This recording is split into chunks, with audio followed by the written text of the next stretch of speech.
ninguém triste? Então quem está feliz, dá um glória a Deus aí. Muito bom, vocês estão todo mundo aí, todo mundo atento. Vou falar hoje sobre como vencer a crise. Temos ouvido muito falar sobre crise, né? Crise familiar, crise econômica, crise no governo brasileiro. A gente tem ouvido muito falar sobre crise nesses últimos dias, sim ou não, pessoal? Então, uma preocupação toma conta do nosso coração quando a gente ouve falar sobre crise, porque esse sentimento é um sentimento que ele tende a governar, a dominar o nosso coração. E se a gente não tomar cuidado com algumas coisas, a gente passa a viver em função da crise e não viver em função do Deus que nós conhecemos e servimos. Então, o Espírito Santo de Deus plantou no meu coração, no dia de hoje, nós falarmos sobre como vencer a crise. Eu vou usar um texto bíblico e desse texto bíblico eu vou extrair aqui pelo menos 7 dicas para vocês, para você vencer esse momento de crise. São 7 dicas. Claro que se você for olhar na Bíblia Sagrada, você vai encontrar muito mais do que isso. A Bíblia, ela é recheada de Gênesis, Apocalipse. Você vai encontrar dicas de todas as ordens, de todas as origens, sobre como se comportar, como vencer a crise. Porém, nós não podemos aqui usar de Gênesis, Apocalipse, então nós vamos usar aqui o texto de Filipenses, que eu acabei de ler, e nós vamos aqui dar para vocês 7 dicas de como vencer a crise. Em primeira instância, é necessário nós colocarmos na nossa mente, todo mundo que serve a Deus, todo mundo que conhece Jesus, todo mundo que um dia teve uma experiência com Deus, é preciso você saber que a crise, ela é nada mais, nada menos do que uma oportunidade para você vencer, para você prosperar, para você demonstrar o que verdadeiramente existe dentro de você, o Deus que você serve. A crise, ela é uma oportunidade de você se estabelecer em Deus, é uma oportunidade de você fazer a diferença. E quando outras pessoas ao nosso redor, elas passam por crise, a primeira coisa que nós pensamos às vezes é em proteger as pessoas que estão vivenciando essa situação. Como essas pessoas podem escapar da crise?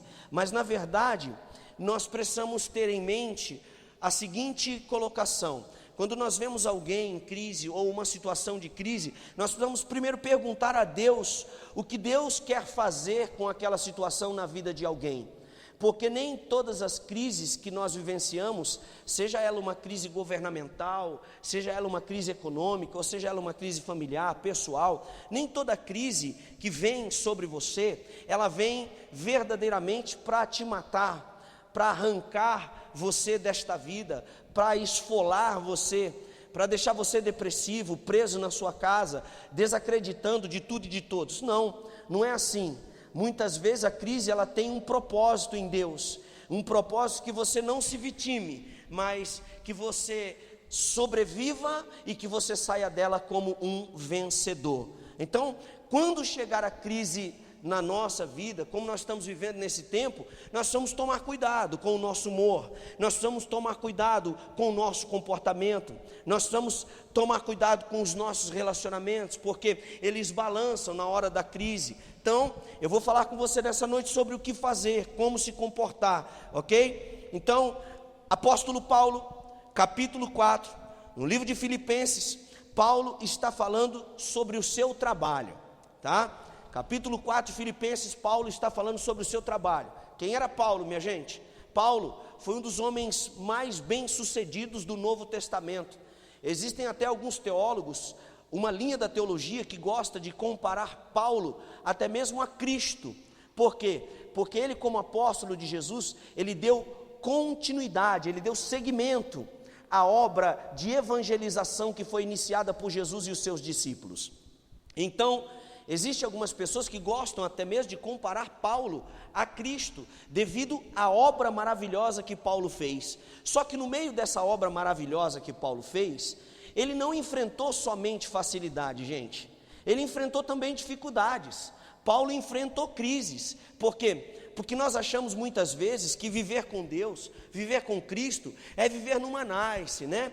Até o evangelho da prosperidade que se prega por aí, o evangelho do mercantilismo, né, da negociação, ele prega muito bem isso. Ou seja, a pessoa para ser de Deus, a pessoa para morar no céu, ela só entra no céu se ela tiver, na verdade, um palácio para morar. Ela só entra no céu se ela tiver montado numa Lamborghini, numa Ferrari, né? Como se isso fosse uma credencial, uma carteirinha para alguém morar no céu com Jesus. Se Jesus Cristo ele tivesse procurando esse tipo de coisa, minha gente, ele não faria das ruas dos céus ruas de ouro. Ele não fazia dos muros dos céus muros de jaspe e de cristal. Se tem uma coisa que tem no céu, gente, é riqueza, é luxo. Se tem uma coisa que tem no céu, é glamour. Se tem uma coisa que não falta no céu, é grandeza. Então, nós não podemos confundir ser bem-sucedido com morar no céu, com a salvação. E algumas pessoas, por confundirem isso, quando vem uma outra pessoa passando uma crise, uma dificuldade, uma batalha, uma luta, as pessoas já tendem logo a criticar, a apontar o dedo, a achar que aquela crise é em decorrência de alguma situação, né? Tem algum tipo de crente por aí que diz até o seguinte, aponta o dedo para o outro e diz assim: Deus está te tratando, Deus te pegou e tal, como se Deus realmente fosse esse camarada, né? Porque se Deus for assim, minha gente, eu estou fora dele hoje, entendeu? Se Deus for assim, se Deus ele realmente, ele usa desses artifícios, dessas artimanhas para espremer o ser humano ao ponto de vê-lo não suportar mais e Deus continua espizinhando o camarada até ele morrer, então não é esse Deus que eu conheço, não é esse Deus que a Bíblia diz. Você está me entendendo? Diga amém.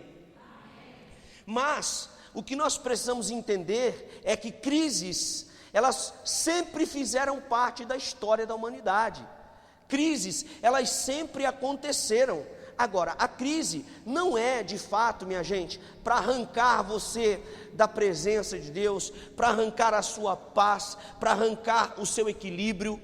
Não, a crise, ela não existe para arrancar a sua tranquilidade, muito pelo contrário. E nós vamos encontrar aqui, neste texto de Filipenses, o apóstolo Paulo, vivendo num momento em que ele estava fazendo a obra de Deus, trabalhando para Jesus, mas vivendo um momento de crise. Então, ele diz o seguinte, preste atenção no versículo de número 14, só para você perceber a crise que ele estava vivendo. Versículo 14, do capítulo 4 de Filipenses, ele diz assim: Todavia, fizestes bem em tomar parte na minha aflição.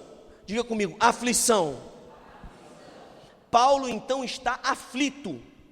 Paulo está aflito. E por que ele está aflito? Vamos perceber. Bem sabeis, versículo 15, bem sabeis também vós, ó Filipenses, que no princípio do Evangelho, quando eu parti da Macedônia, ele está dizendo assim, quando eu comecei a evangelizar, no início da minha carreira cristã, quando eu saí da Macedônia, quando eu comecei a fazer a obra de Deus em obediência a Jesus, nenhuma igreja comunicou comigo com respeito a dar e receber, senão vós somente. Então o que ele está dizendo? Ele está dizendo assim: eu parti com a cara e com a coragem, eu parti crendo somente em Jesus, eu parti crendo na sustentabilidade de Deus na minha vida, eu parti acreditando que Deus ele é poderoso para me sustentar e me guardar, porque nenhuma igreja comunicou comigo: ó, você vai, mas nós vamos te mandar ajuda, você vai, mas nós vamos te sustentar, você vai, mas nós vamos te ajudar. Então Paulo ele está dizendo assim: ninguém combinou nada disso comigo a respeito de dar e receber, senão vocês de Filipos. Aí ele diz no versículo 16: porque também uma e outra vez vocês me mandaram o necessário a Tessalônica. Ele está dizendo assim: a igreja de Filipos, num determinado momento do meu ministério, que eu estava trabalhando, mesmo no meio da aflição, uma vez ou outra vocês me mandaram o que era necessário. Não que eu procure dádivas, olha isso aqui que lindo, mas procuro fruto que aumente a vossa conta. Ele está dizendo assim: eu nunca parti para fazer a obra de Deus interessado naquilo que vocês iriam mandar para mim. Eu nunca fui fazer algo para Deus esperando receber nada em troca. Eu nunca fui semear, evangelizar, falar de Jesus, porque eu estava esperando receber algo em troca. Não, ele sabia, ele tinha consciência. Paulo, um cara inteligente, estudado. Quem não sabe, eu vou dizer para você hoje aqui nessa noite, Paulo, ele foi um sujeito formado aos pés de Gamaliel, tá? Se você não conhece Gamaliel, chega em casa, coloca lá no professor Google, que ele vai dizer para você quem é o Gamaliel, e você vai perceber que o Gamaliel não é uma pessoa qualquer. O Gamaliel é um cara inteligente, e Paulo foi formado aos pés de Gamaliel, um doutor. E veja, mesmo com tudo isso, Paulo diz assim: eu não saí esperando nada em troca, eu fui simplesmente fazer para Deus. Por quê? Porque eu sempre criei dentro de mim, eu sempre tive no meu entendimento, sempre tive na minha alma, sempre tive dentro do meu coração a segura esperança de que o meu Deus, versículo 19, segundo as suas riquezas, Ele supriria as nossas necessidades em glória por Cristo Jesus. Então, ele está no meio da aflição, ele está fazendo a obra de Deus, está no meio da luta, no meio da aflição, mas ele tem uma certeza, ele tem uma convicção: Deus está comigo, Deus está na minha vida. E o meu Deus, segundo a sua riqueza, o meu Deus que não depende do governo, o meu Deus que não depende do dólar, do euro, da libra, o meu Deus que não depende do real, o meu Deus que não depende da Dilma, o meu Deus que não depende dos ministérios, o meu Deus que não depende dos patrões, o meu Deus que não depende de nada que está relacionado ao mundo, à matéria, Ele é poderoso para suprir as minhas necessidades em glória por Cristo Jesus. É nesse Deus que eu estou confiado, e é aí, minha gente, que está a grande diferença de Paulo para a vida de muita gente neste tempo e nesta época. Por que tem gente que se desespera? Por que tem gente que se mata? Por que tem gente que o casamento balança? Por que tem gente que os filhos tendem a se revoltar e ir embora de casa?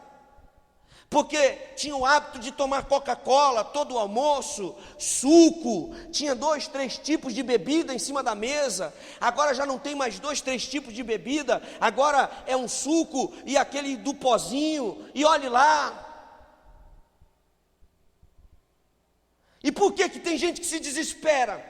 Olha para isso, e muitas vezes quer largar o Senhor, quer largar Deus, quer largar a palavra de Deus. Muita gente quer até mesmo mudar-se para outra parte. Hoje mesmo eu estava falando com um amigo em Angola, e ele disse para mim assim: olha, pastor, aqui está do mesmo jeito, aqui não está diferente. A crise, ela é mundial, e a igreja de Jesus, ela precisa entender e perceber os sinais de Deus. Eu não vou entrar nesses detalhes hoje, porque não é essa, na verdade, o centro da palavra dessa noite. Mas a igreja de Jesus, ela precisa aprender a perceber os sinais de Deus.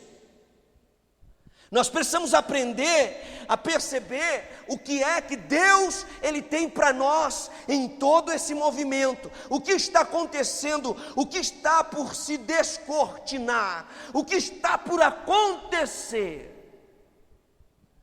E quando a gente entende isso, a gente começa a viver como o apóstolo Paulo, mesmo no meio da aflição, mesmo no meio da angústia, mesmo quando as coisas mudam radicalmente ou superficialmente na nossa casa, na nossa vida, a gente segue a vida dando glória a Deus, a gente segue a vida adorando e exaltando a Deus, a gente segue a vida glorificando o nome de Jesus, porque você sabe que a sua vida, ela independe de qualquer pessoa desta terra. Pode o homem desta terra, o mais poderoso que você imaginar, se levantar e declarar algo contrário à sua vida. Se você está em Deus, você tem a certeza de uma coisa: o Senhor, segundo a sua riqueza, Ele suprirá a sua necessidade em glória por Cristo Jesus, aqueles que estão em Deus.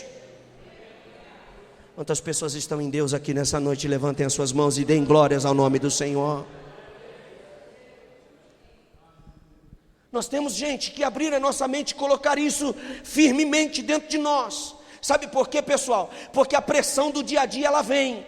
A luta, ela vem. A angústia, ela vem. Alguém vai chegar e vai falar para você, ó, vai ser cortada a hora extra, e você tinha assumido compromissos em cima das horas extras. Alguém chega e diz para você assim, olha, tem uma lista de demissão preparada, e o seu nome está lá, e você precisa confiar no Deus que você serve, porque você tem que saber o que Paulo está afirmando à igreja de Filipenses: eu não sou sustentado por Filipenses, eu não sou sustentado pelos irmãos de Colossos, eu não sou sustentado pelos irmãos da Mesopotâmia, eu não sou sustentado pelos irmãos da Macedônia, eu sou sustentado por Deus, porque o meu Deus, segundo a sua riqueza, o céu não entra em crise, minha gente, o céu não entra em crise. A moeda que rege o governo celestial não é o euro, não é o dólar, não é o real, não, a moeda que rege o céu é uma moeda que não perde nunca o seu valor. Você está me entendendo? Diz amém. Mas acontece que a mesma maneira que eu estou pregando aqui para você, quando você sair por essa porta fora, existem outros tipos de pregações que vão atingir a sua vida. Que tipos de pregações, pastor? As pregações dos amigos, as pregações da família, as pregações do esposo, da esposa, as pregações dos familiares.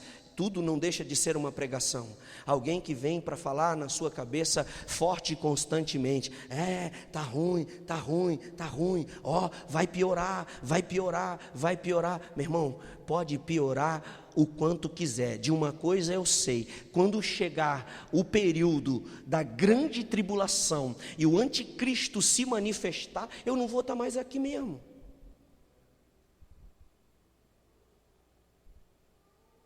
Quem vai estar aqui? Então a gente não tem que estar preocupado. Eu não tenho que estar preocupado. Aí diz o palhaço Tiririca, né?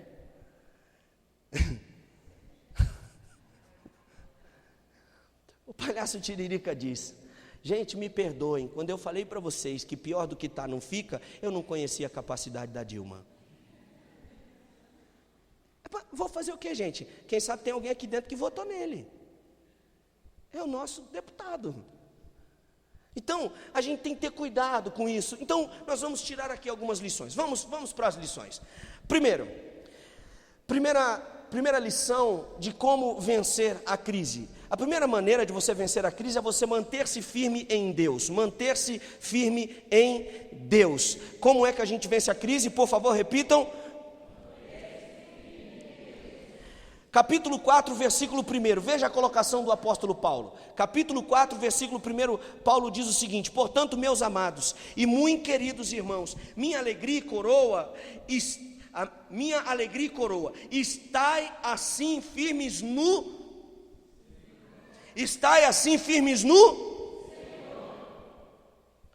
Esse é o primeiro segredo, meu irmão, para você vencer a crise. Você tem que estar firme no Senhor. Mas você está firme na senhora? Que é a senhora? A senhora Dilma.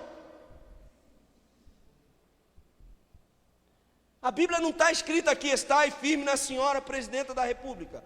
Se não fosse ela, que fosse outro. Não importa, não estou aqui falando mal da mulher. Me entenda bem, tá bom? Mas a grande certeza que nós trazemos no nosso coração e a postura que nos fará vencer nesse tempo é essa dica que o apóstolo Paulo dá. Ele vai chegar no final, ele vai dizer por que ele está tranquilo. Quando nós lermos lá no final, você viu ele dizendo por que ele estava tranquilo. Ele estava dizendo assim: eu não confiei em ninguém, eu não confiei em A, não confiei em B, não confiei em ninguém, eu confiei no Senhor.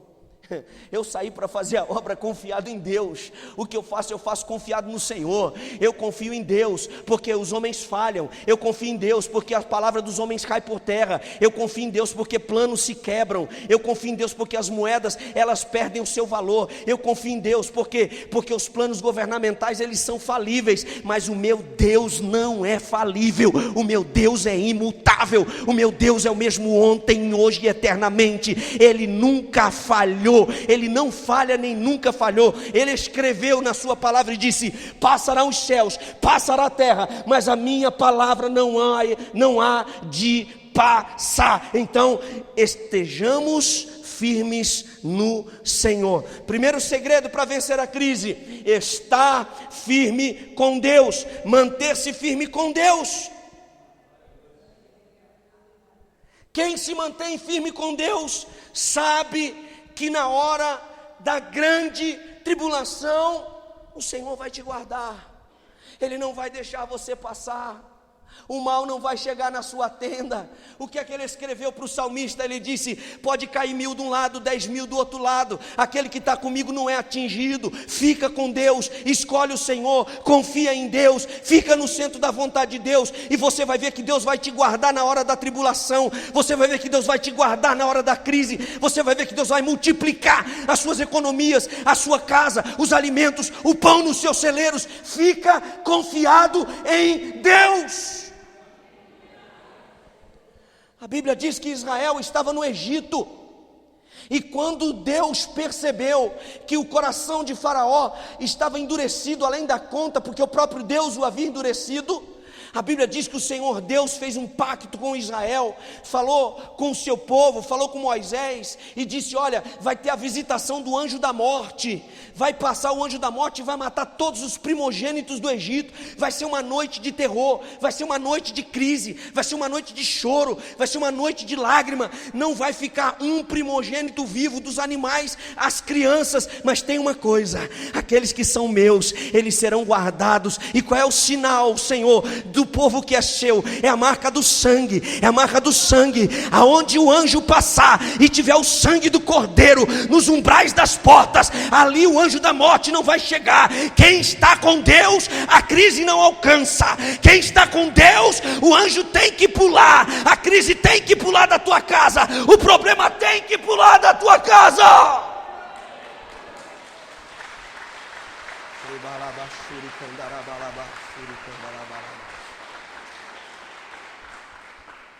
Eu estou com Deus.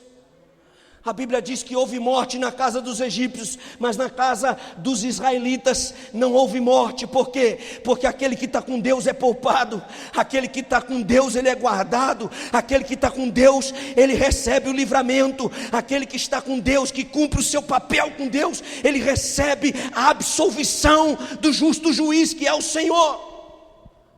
Primeira dica para vencer a crise: manter-se firme com Deus. 1, 2, 3. Segunda dica para vencer a crise: lute pelo sentimento da unidade. Lute pelo sentimento da unidade. Você quer vencer a crise, meu irmão? Lute pelo sentimento da unidade. Qual é a segunda dica para vencer a crise, para vencer esse tempo? 1, 2, 3. Por que, pastor, o senhor está falando para lutar pelo sentimento da unidade? Porque, gente, tem pessoas, irmão, que são pessoas faltas de inteligência, para não usar outra palavra. Na hora da crise, ao invés de se juntar para ficar mais forte, eles se dividem, eles brigam. Eles brigam. Isso aqui é meu, aquilo ali é seu, então tu fica com o teu, eu fico com o meu. Não, se vira com o teu dinheiro que eu me viro com o meu. Não, que tu está gastando demais o meu dinheiro e tal. E dentro de casa às vezes acontece isso. E a Bíblia diz o que em Provérbios? A corrente de 3 dobras, ela não se quebra com facilidade. A Bíblia diz: é melhor ser 2 do que 1, porque se um escorregar e cair, o outro ajuda a levantar. O que a Bíblia está falando? A Bíblia está falando sobre unidade. Mas tem pessoas que na hora da crise eles preferem brigar. Na hora da crise eles preferem se dividir. Na hora da crise eles preferem dizer: cada um que busque o seu interesse, cada um que busque o seu lado, cada um que busque os seus próprios objetivos. O que importa é ser feliz. Você está feliz desse jeito? Então tu vai buscar os seus objetivos, eu vou buscar os meus objetivos. Não há unidade. Sabe o que vai acontecer com isso? Ambos vão acabar falidos. Ambos vão acabar falidos. Por isso a segunda dica é: lute pelo sentimento da unidade. Que aqui Paulo falou. Paulo disse o seguinte, no versículo de número 2: rogo a Evódia E rogo a Sintique que sintam o mesmo no Senhor. Ou seja, se eles tiverem a mesma confiança no Senhor que eu tenho, eles vão receber o mesmo suprimento. Se eles confiarem em Deus da mesma maneira que eu confio, eles vão ser guardados como eu fui. Se eles estiverem unidos no Senhor, como eu estou com Cristo, o meu Deus, segundo as suas riquezas, Ele também vai suprir as necessidades da Evódia e também de Sintique. Mas não, irmão, as pessoas não procuram lutar pelo sentimento da unidade, as pessoas procuram lutar pelo sentimento da individualidade. Quanta gente eu já vi, pessoal, o barco está afundando, vamos pular fora dele. As pessoas não dizem assim, não gente, vamos consertar o furo. Um pega um balde, tira água, o outro pega o material, vamos consertar, não vai afundar. Esse barco trouxe a gente até aqui, esse barco trouxe-nos até agora, nós viemos até aqui, nós não vamos abandonar, não vamos pular fora, não vamos tentar a própria sorte, até porque pular do barco não é uma boa opção, foi o ensinamento de Jesus para os seus discípulos. Mas infelizmente, pessoal, existem pessoas que na hora da crise, o primeiro sentimento que eles têm é pular fora.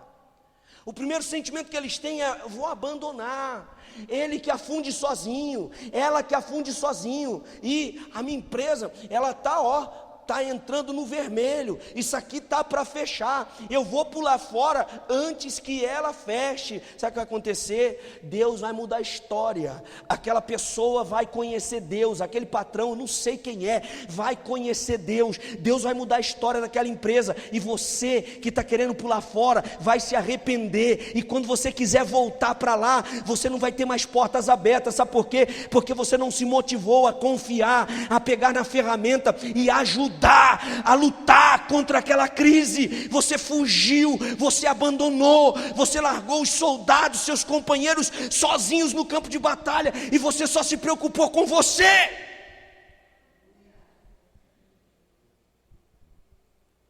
Tem gente, irmão, que infelizmente é assim, pessoal. Na hora da guerra, na hora da crise, a pessoa só pensa em si, a pessoa só olha para o seu umbigo, a pessoa só olha para o seu nariz. A pessoa, não, para o nariz não, né? Não dá, fica feio, né? Para o umbigo, vamos falar umbigo. A pessoa só olha para o seu umbigo. E a pessoa esquece que a unidade, ela gera a força. Tudo aquilo, todo o peso que é dividido entre pessoas, ele se torna mais leve. Todo o peso que é dividido entre pessoas, ele se torna mais leve. Agora, na hora da crise, é fácil, todo mundo pega, todo mundo faz meme, né? Com a política, com pessoas, e brinca, e dá risada, e faz chacota, e reclama. Mas o que eu quero perguntar para você nessa noite é o seguinte: o que é que você está fazendo para mudar isso? O que você está fazendo para mudar esse quadro? Qual é a tua posição como filho de Deus, como servo de Deus, como uma pessoa de Deus? O que é que você está fazendo? Você está orando pelo seu país? Você está orando por essa situação? Você parou para perguntar para Deus o que é que Deus, Ele quer do seu povo? Por que que Deus está apertando o povo desse jeito? Por que que Deus está apertando o ser humano desse jeito? Você já parou para pensar que a ignorância a Deus tem feito com que Deus, Ele faça com o seu povo como Ele fez com Sodoma e Gomorra? Ele entregue as pessoas as suas malignidades. Por quê? Porque a ignorância, o descaso com Deus tem feito com que Deus, Ele te entregue também ao descaso da vida. Pare para refletir. Eu não quero que você saia acreditando naquilo que eu estou pregando para você, simplesmente não, quero que você reflita. Agora, uma palavra profética que muda a história, que muda o tempo, que muda a sua vida, que muda a crise, não é reproduzida, mas uma piada, uma conversa, um memezinho de internet e desse tipo de coisa é reproduzido aos milhões, e Deus está olhando para nós, a sua igreja, o seu povo está dizendo assim: o que é que você está fazendo para mudar esse quadro? O que é que você está fazendo para mudar essa situação? Porque é muito fácil, gente. É muito fácil. Eu vejo um monte de gente se encostando, um monte de gente se sentando na cadeira da murmuração, do conforto, e simplesmente agora jogando tudo em cima do governo, jogando tudo em cima, jogando toda a crise em cima das autoridades. E eu não estou aqui eximindo ninguém de culpa ou do problema, não, mas eu estou falando para nós, como povo de Deus. Paulo está dizendo aqui: eu tive aflições, eu tive angústias, eu tive problemas, mas uma coisa vocês podem ter certeza: eu nunca fiquei confiado em homens e em pessoas. Eu confiei no meu Deus, e o meu Deus, segundo a sua riqueza, Ele sempre cuidou de mim, Ele sempre supriu a minha necessidade. E é esse Deus que eu estou falando para você, é esse Deus que eu estou te oferecendo, é esse Deus que eu estou oferecendo para você colocá-lo sobre a sua vida, sobre os seus sentimentos, sobre o seu trabalho, sobre a sua casa. Porque senão é fácil, gente. Vamos em frente. Segunda dica para vencer a crise: lute pelo sentimento da unidade. Por favor, repitam, porque a repetição ela é didática, não é verdade? Então vamos repetir. Segunda dica para vencer a crise: lute pelo sentimento da unidade. Olha para essa pessoa que está do seu lado e diga para ele assim: juntos é mais fácil vencermos as adversidades. Acredita nisso, meu filho. Acredita nisso, meu filho. Se você cair para um lado, ela cair para o outro. Se você for para um lado, sua mulher para o outro. Se o seu filho for para um lado, você para o outro. Se o seu irmão para um lado, você para o outro. Se cada um aqui começar a remar para um lado, meu amigo, querido, pode saber de uma coisa: a batalha ela vai se tornar invencível. Mas a partir do momento que você tiver o sentimento da unidade no seu coração, Deus vai começar a trabalhar em seu favor. Terceira dica para vencermos a crise: não abra mão de receber ajuda. Não abra mão de receber ajuda. Conselhos espirituais. Não abra mão de receber ajuda. Conselhos espirituais. A Bíblia, o que eu estou fazendo aqui nessa noite para você, é te oferecendo uma ajuda. Estou te dando uma dica de como se comportar no meio de toda essa crise. E o povo diz: vai piorar. E a política do Brasil diz: vai piorar, a crise tende a piorar. Porém, a dica espiritual que Deus está dando para você nessa noite é a seguinte: quem está em Deus vence a crise, porque o céu não está em crise. Você pode repetir essa palavra profética comigo, por favor? O céu não está em crise. O céu não está em crise. E acredita nisso, dá um glória a Deus aí para o Senhor. O céu não está em crise.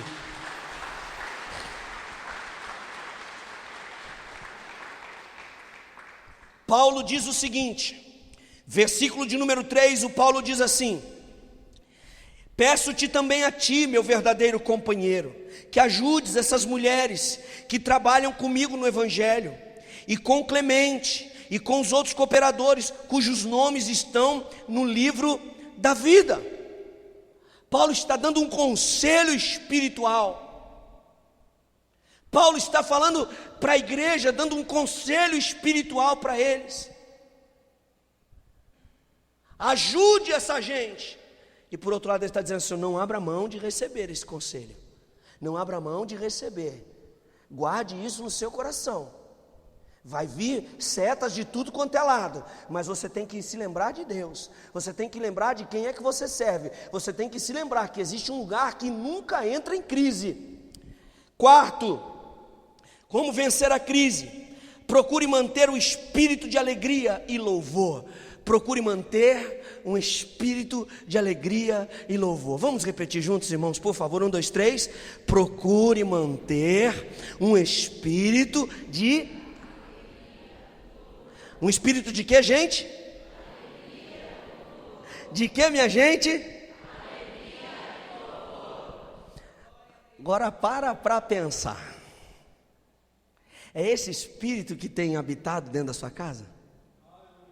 Opa, escutei um aleluia. Eu escutei um glória a Deus, outro. Aí, começou. Procure manter o espírito de alegria e louvor. Sabe por quê? Porque na verdade, irmão, se tem uma coisa que confunde o diabo, se tem uma coisa que confunde Satanás, que faz Satanás perder o rumo, sair da sua direção, sair da sua vida, é quando ele vê todo mundo falar de crise e você cantando. É quando ele vê todo mundo falando de crise e você sorrindo, você com a sua família reunida. Pastor, antigamente a gente jantava fora, todo final de semana, e agora? Pastor, o negócio mudou para pizza, agora mudou para pipoca, mas nós estamos cantando, mas nós não deixamos de se reunir, a gente não deixou de se alegrar, a gente não deixou de dar glória a Deus. Quando não dá para sair, a gente inventa. Quando não dá para ir para restaurante caro, a gente bota a mesa no quintal e canta.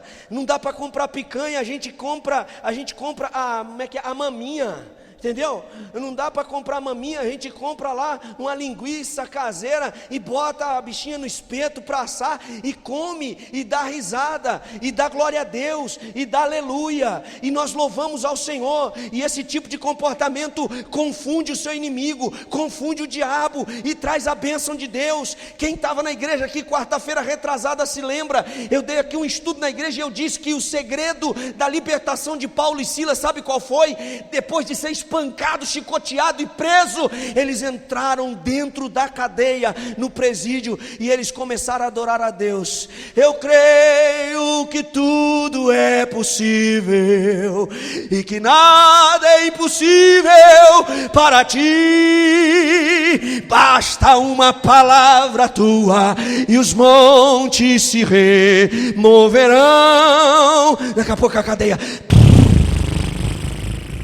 as portas, um terremoto, diz a Bíblia no livro de Atos capítulo 16, que houve um terremoto, as portas se abriram, as cadeias quebraram, as correntes se despedaçaram. O carcereiro queria se matar, porque ele pensou, os prisioneiros fugiram todos. Paulo deu um pulo com Silas e disse: ei, não se mata não, porque aqui é todo mundo de Deus, quem é de Deus não corre, quem é de Deus sai pela porta da frente.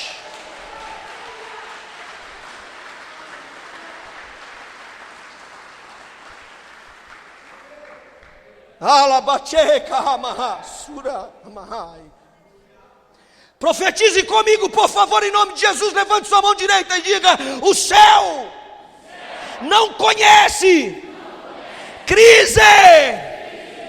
Aleluia, aleluia. Aleluia. Mantenha a sua alegria, mantenha o seu sorriso, mantenha a sua paz, mantenha a sua alegria, mantenha o louvor. Adore a Deus, o seu inimigo vai ficar confundido. Glorifique o nome do Senhor, o inimigo vai ficar confundido. Não tire o sorriso dos seus lábios, não tire o louvor da sua boca. Adore o nome do Senhor Jesus. Está todo mundo falando de crise, fale de Cristo.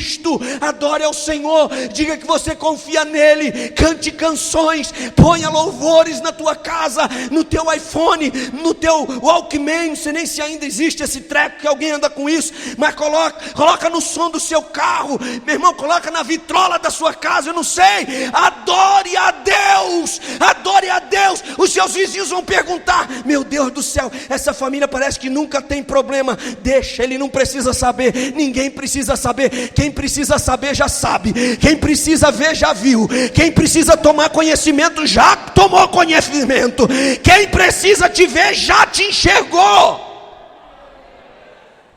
Amém? Aleluia.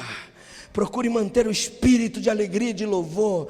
Por isso Paulo fala, versículo 4, ele diz: regozijai-vos sempre no Senhor. Outra vez eu digo-vos, regozijai-vos no Senhor. Estejam alegres, estejam felizes. Eu sei o que eu estou falando. Paulo está dizendo, eu sei o que eu estou falando, porque eu já passei. Eu sei ter necessidades, mas eu sei também ter abundância. Eu já passei, isso é transitório. Pior do que isso, você pode ter certeza de uma coisa: Jesus ele volta e você não vai passar. Tenha certeza disso, você é de Deus. Tenha certeza disso, você é de Deus. Quinto, vamos à frente. Quinta dica para vencer a crise: Mantenha-se em santidade, não negocie a sua integridade. Mantenha-se em santidade, não negocie a sua integridade. 1, 2, 3. Mantenha a santidade, não negocie a sua integridade. Veja o que Paulo está falando, versículo 5: seja a vossa equidade notória a todos os homens, porque perto está o Senhor. Meu irmão, na hora da crise, o que mais aparece para você são situações para corromper a sua santidade. Na hora da crise, o que mais aparece para você são situações para corromper a sua integridade, para afastar você de Deus, para afastar você do seu relacionamento com Deus, para quebrar sua aliança com o Senhor.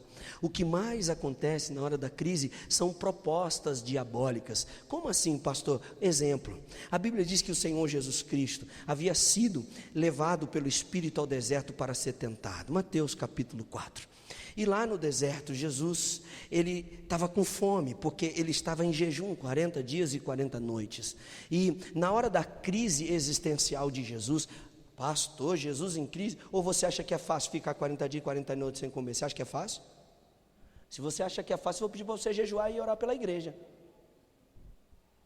É fácil, gente? Jesus estava em crise. Até porque quem tinha levado ele para o deserto era o Espírito de Deus, não foi o diabo não. Então a crise era maior ainda. Pô, sou filho de Deus, Deus está querendo acabar meu pai está querendo acabar comigo, já estou com fome, já estou com sede. Ele ainda pega o Espírito e me leva para o deserto, ainda como se não bastasse, manda o diabo vir me tentar. Isso se chama crise. Mas na hora da crise, foi que Satanás propôs para ele: olha, eu tenho pão para te dar. Ele disse: nem só de pão vive o homem. Eu tenho reinos, eu tenho riquezas para te dar. Ele disse assim: eu só me curvo diante do meu Pai que está nos céus. Não existe riqueza dessa terra, nem trono dessa terra que me faça se curvar diante de você. Só Ele eu sirvo, só Ele adoro, só Ele, só Ele, só Ele, e somente a Ele, para todo sempre a Ele. Na hora da crise, a tentação ela vem para quebrar a sua santidade, a sua integridade. É preciso você estar firme e decidido em Deus. Perto está o Senhor. Ele está dizendo assim: o Senhor, Ele está perto, Ele está vendo você, Ele não está distante ao ponto que Ele não te possa ver. Não se engane, não venda a sua santidade, não venda a sua integridade, não negocie com o diabo, não negocie com Satanás. Fique firme com o Senhor, porque Ele está perto. Parece que Ele está longe, parece que Ele não está te vendo, parece que Ele te esqueceu, parece que Ele esqueceu as promessas, parece que Ele esqueceu dos teus sonhos, parece que Ele esqueceu da sua casa. Mas Paulo está dizendo: perto está o Senhor. Não negocie a sua integridade e a sua santidade. Quem pode dizer glória a Deus? Aleluia, aleluia. Não abra mão, querido, não abra mão, mantenha-se firme. Não abra mão, não negocie a sua integridade, mantenha-se em santidade. Número 6, sexta dica para vencermos a crise: vença a ansiedade, vença a angústia com oração e com espírito de gratidão. Vença a ansiedade e a angústia com que, pastor? Com oração e gratidão. Vença a ansiedade e a angústia com que, pastor? Com oração e gratidão. Vamos repetir, por favor, 1, 2, 3. Vença a ansiedade e a angústia com oração e... Versículo de número 6, veja o que Paulo fala para a igreja: não estejais inquietos por coisa alguma, antes as vossas petições sejam em tudo conhecidas diante de Deus, pela oração e súplicas com ações de... Você está vendo qual é a dica de Paulo para você poder vencer na hora da crise? Não adianta, gente. A ansiedade, ela vai fazer você se precipitar. A ansiedade, ela vai gerar a angústia no seu interior. E a angústia, ela vai levar você a viver deprimido, depressivo, vai matar a sua fé, vai roubar a sua aliança com Deus. Então, você precisa entender esse ensinamento que Paulo está dizendo aqui. Não adianta você viver dessa maneira. O que você precisa fazer é vencer através das petições. Quem precisa saber das suas necessidades é o Senhor. Quem precisa conhecer o que você precisa é Deus. Se Ele não fizer nada por você, ninguém mais vai fazer. Coloque isso na sua cabeça. Vença a ansiedade e a angústia com oração e espírito de gratidão. Seja antes as vossas petições conhecidas diante de Deus, pela oração e súplica com ações de graça. Ah, pastor, eu estava com um projeto de Deus, um negócio que ia dar certo. Poxa, eu fui compartilhar com um amigo, aí aquele amigo falou com outro amigo, que o outro amigo falou com outro amigo, pastor, deu tudo errado e tal. Você está entendendo? Você tem sempre que lembrar que o teu amigo, ele também tem um amigo. O teu amigo tem O teu amigo tem um amigo. Então você conta porque ele é teu amigo. Ele vai contar também porque ele também tem outro amigo. E às vezes nem todo mundo vai estar unido na mesma fé e no mesmo pensamento positivo em relação ao sucesso daquilo que Deus falou para você. Então, larga a ansiedade de lado, larga a angústia de lado e vença através da oração e da gratidão a Deus. Amém ou não? Número 7, última dica para você para vencer a crise. Guarde a sua mente do mal e ocupe-se com o bem. Guarde a sua mente do mal e ocupe-se com o... Isso é uma coisa séria. Vamos ver o que é que Paulo fala aqui. Versículo de número 8. Olha a dica do Paulo. Quanto ao mais, irmãos, tudo que é verdadeiro, tudo que é honesto, tudo que é justo, tudo que é puro, tudo que é amável, tudo que é de boa fama, se há alguma virtude, se há algum louvor, nisso então guarda a tua mente do mal. Guarda a tua mente do mal e ocupe a sua mente com o bem. Não importa, irmão, não importa se alguém maquinou mal contra você. Não importa se alguém maquinou mal contra a sua vida, contra o seu trabalho, contra a posição que você ocupa. Não importa se alguém está tentando detonar você. Não importa se alguém está querendo o seu espaço. Não importa, o que importa é que Deus está com você. E você vai ocupar a sua mente com o bem. E o bem que você está ocupando a sua mente, ele vai retornar para a sua vida. Por quê? Porque é a lei da reciprocidade, é a lei da semeadura. O que se planta se colhe, o que se semeia se colhe. É impossível você plantar abacaxi e colher morango. Não existe isso no reino espiritual. Deus não se engana, Ele não se deixa escarnecer. Está escrito lá no livro de Gálatas, capítulo 6, versículo 7 a seguir. De Deus não se zomba, Deus não se deixa escarnecer. Tudo que o homem plantar, isso ele vai colher. Então não se preocupe com aqueles que maquinam o mal contra você. Preocupe-se você em maquinar o bem. Preocupe-se você em encher a sua mente de coisas boas. Preocupe-se você em encher o seu coração de coisas boas. Por isso Paulo está falando, pense no que é verdadeiro, pense no que é honesto, pense no que é justo, pense no que é puro, pense no que é amável, tudo que é de boa fama, se há alguma virtude, se há algum louvor, pense nisso. Tem gente que fica enchendo a cabeça de minhoca, gente. Tem gente que fica enchendo a cabeça do que não presta. E aí, na hora de tomar atitudes, acaba fazendo aquilo que não quer fazer. Paulo passou por isso. Paulo passou por essa crise de não saber como agir diante de algumas determinadas circunstâncias. Tanto é que ele usou a seguinte expressão, ele disse assim: miserável homem que sou, quem me livrará do corpo dessa morte? Porque o bem que quero fazer, esse eu não faço, mas o mal que eu não quero fazer, este está sempre diante de mim. Sabe por que ele estava passando essa crise? Porque nesse exato momento do seu início de vida cristã, no aprendizado, ele estava enchendo a sua cabeça de coisas que não prestam. Como assim, pastor? Meu irmão, toma cuidado. Toma cuidado com o que você ouve. Toma cuidado com o que você lê. Toma cuidado com o tipo de informação que você deixa penetrar o seu coração. Toma cuidado. Ah, vai explodir uma bomba. Esses dias atrás, eu não vou falar o nome,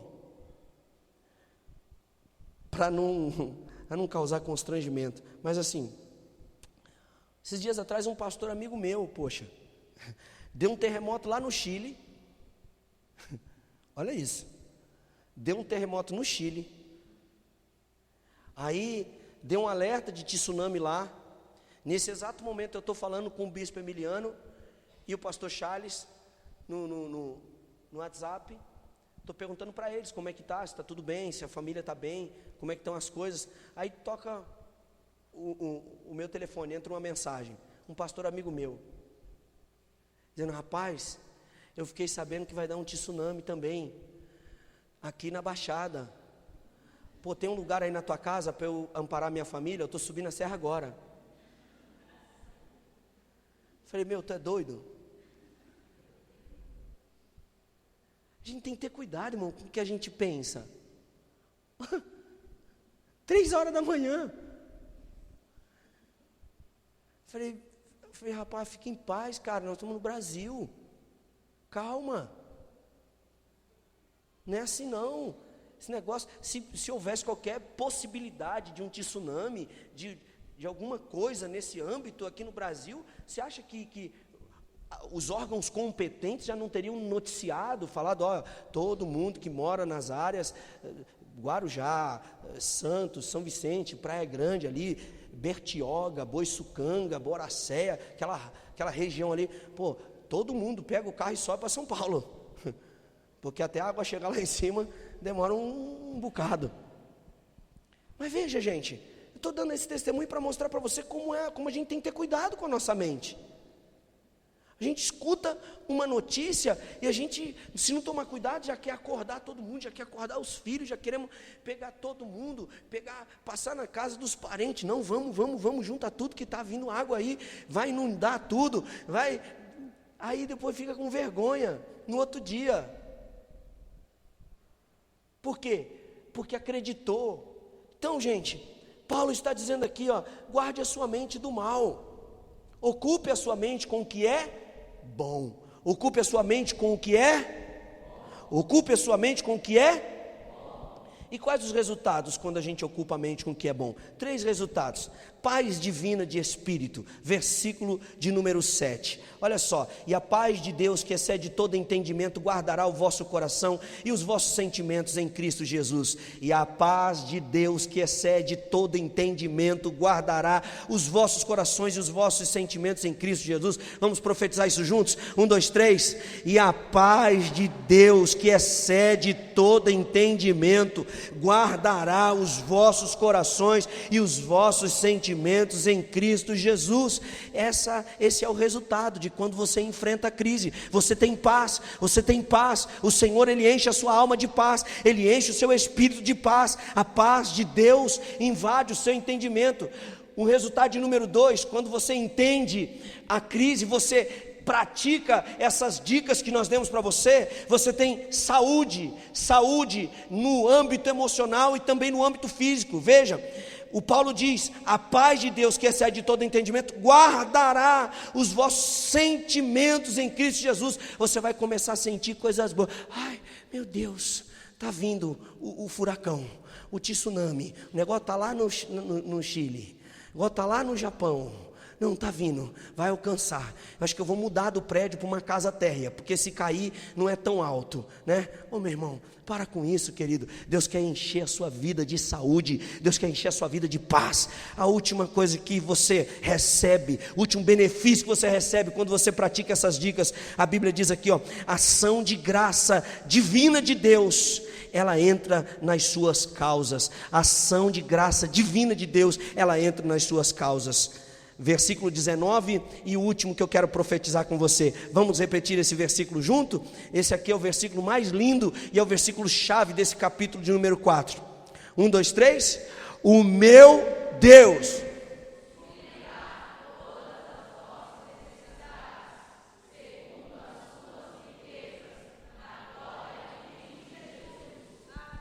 Pode ficar de pé, por favor, dê um aplauso ao Senhor.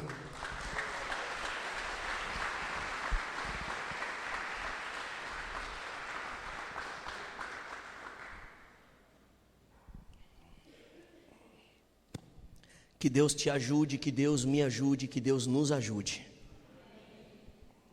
Que Deus nos ajude a vencer toda sorte de crise. Que no nome de Jesus essa semana você seja um mensageiro da paz. Que no nome de Jesus essa semana você seja um semeador de coisas boas. Que no nome de Jesus essa semana você seja uma pessoa diferente lá no grupo da sua família. Que você seja uma pessoa diferente lá no grupo dos seus amigos. Que você seja uma pessoa diferente lá na sua faculdade, no seu trabalho. Quando todos falarem de crise, quando todos meterem a boca, quando todos meterem o pau, que você, no nome de Jesus, você seja uma pessoa diferente. Você se levante e diga assim: gente, nós precisamos fazer alguma coisa. Nós precisamos confiar em Deus. Sabe por quê? Porque crise não é uma novidade.